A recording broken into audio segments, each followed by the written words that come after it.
ఎందుకు నోటీస్ పంపించావు? ఎందుకు పంపానో కోరేడు నాకు రాసిచ్చిన మీ నాయన చెప్పలేదా? రాయడానికి ఆయన ఎవరు, రాయించుకోవడానికి నువ్వెవడివి?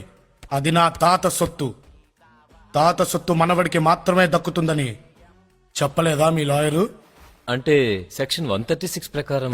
లాయరు, నల్ల కోటేసుకున్న వాడికి నాలుక చాలా అవసరం. దాన్ని ఉంచుకో, తెంచుకోకు. సాంబా, నువ్వు ఎక్కడున్నావో మర్చిపోయి మాట్లాడుతున్నావు.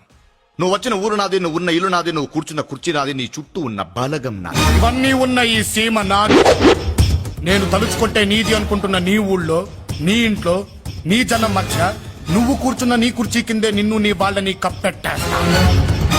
నోటీసులు గేటిస్లు అంటూ పిచ్చి పిచ్చి వేషాలు లేకుండా బుద్ధిగా బతుకు, లేకపోతే బూడిదైపోతావు. వస్తా. రాయ్ సాంబా, నీ తల తీసి నా ఇంటి గుమ్మానికి కట్టకపోతే నా పేరు పాసు. నా ముందు తొడగొడితే తొడ మెడ రెండు నరికేస్తా. తెంచు, తెచ్చావు. పద్ధతి మార్చుకోమని ఒక్కసారి చెప్పా, రెండోసారి చెప్తున్నా, మూడోసారి చెప్పను, చంపేస్తా. చావుని చాలా దగ్గరగా చూసినట్టుంది కదండి.